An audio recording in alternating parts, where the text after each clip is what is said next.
नमस्कार, मैं अमित आपका स्वागत करता हूं HT न्यूज़ सच की तह तक में। आज आपको सच की तह तक में दिखाएंगे ऐसी खबर जिसको देख करके आपके रोंगटे खड़े हो जाएंगे। जी हां, जैसा कि हेडिंग में आप साफ साफ देख रहे होंगे, शादी.com, जहां दो रिश्तों को जोड़ने की बात होती है, एक विश्वास को लेकर के हम आगे की ओर एक कदम भी बढ़ाते हैं, लेकिन उस कदम में हमें छलने का काम अगर कोई वो करता है, चाहे जिस भी प्रकार। तो आज हम यहाँ पे बात करने वाले हैं शादी.com से जो डाटा चोरी करके एक लड़का, जिसका नाम अभी हम आपको बताएंगे नहीं, लेकिन पूरी कहानी आपको बताते हुए चलेंगे और हर एक पहलू को अच्छी तरीके से आपके सामने रखेंगे। कहीं आप भी किसी धोखे का शिकार ना हो जाएं, आपके साथ में भी कोई कहीं से भी छलावा ना कर सके। तो जैसा कि शादी.com से कहीं ना कहीं से डाटा लीक होता है, जो उन्हीं के चाहे कर्मचारी होते हो या सर्वर, कहीं से भी हम डाटा वो जहां से भी लेते होंगे वो उसको लेकर के मिसयूज़ करते हैं। तो इसी तरीके की मध्य प्रदेश के एक ज़िले की घटना आई है, जहां की युवती ने एक युवक के द्वारा षड्यंत्र रचे जाने पर उससे बाहर आकर के आत्महत्या करने की कोशिश की है।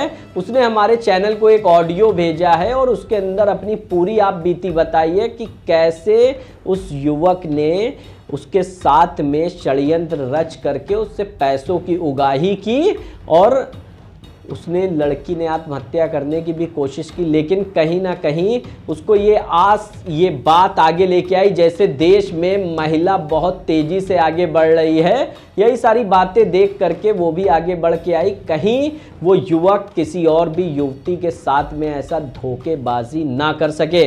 तो देखिए, उसने हमें जो ऑडियो भेजा है वो ऑडियो आपको सुनाते हैं, फिर मिलते हैं आपसे। नमस्कार आप सभी को।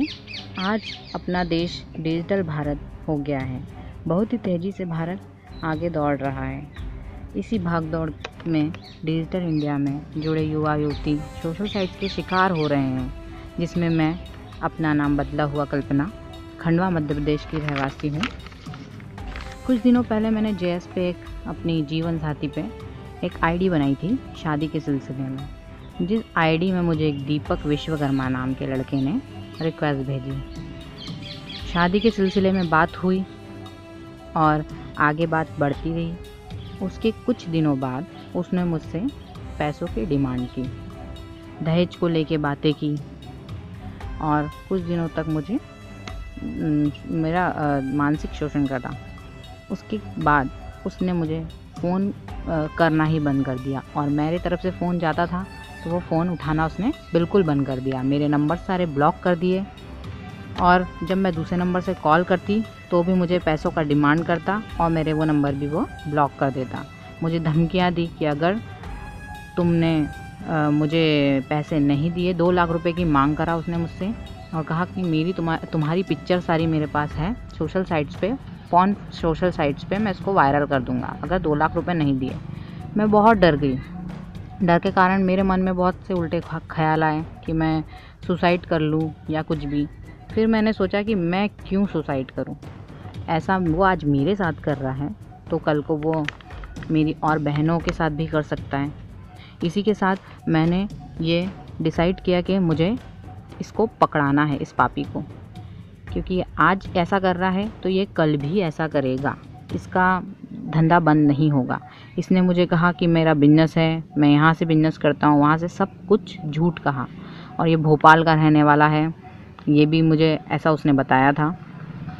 इसी सिलसिले में मैंने चाहा कि मैं एक अपना संदेश आप तक पहुंचाऊं कि मैं आप लोगों को और अपनी बहनों को सेफ़ रख सकूं, ताकि मेरे जैसे और भी कोई इसका शिकार ना बन सके। जय हिंद, जय भारत। अगर ये ऑडियो आप लोगों को सही लगता है तो आगे शेयर करिए। धन्यवाद। तो आपने ये पीड़ित महिला का ऑडियो सुना, जिसके अंदर वो बता रही है कि एक दीपक विश्वकर्मा नाम का लड़का है जो कि नोएडा में दवाइयों की कंपनी में किसी तरीके का कोई भी काम करता है और शादी.com के ज़रिए उसने उसका डाटा लिया, जिसके अंदर उससे बात की, रिश्ता आगे बढ़ाया और रिश्ता आगे बढ़ाने के बाद वो स्वयं ही वो अपना माता पिता और भाई बन करके बात भी करता है कि मैं उनके रिलेशन में हूँ और उनसे दहेज के नाम पे पैसों की उगाही करता है। तो ये बातें उसने हमारे चैनल के द्वारा खुलासा किया जो आप तक के पहुँची। कहीं आपके आसपास भी ऐसी कोई घटना, दुर्घटना या षड्यंत्र हो रहा हो तो हमें भेजना मत भूलिए। हमारे चैनल को सब्सक्राइब करें, एचटी न्यूज़ की सच की तह में देखते रहें। हम आपको दिखाते रहेंगे एचटी न्यूज़ सच की तह तक में हर एक खबर को बारीकी से, हर एक खबर की सच्चाई आपके सामने रूबरू कराते रहेंगे। तो इजाजत चाहूंगा मैं आपसे अमित, धन्यवाद।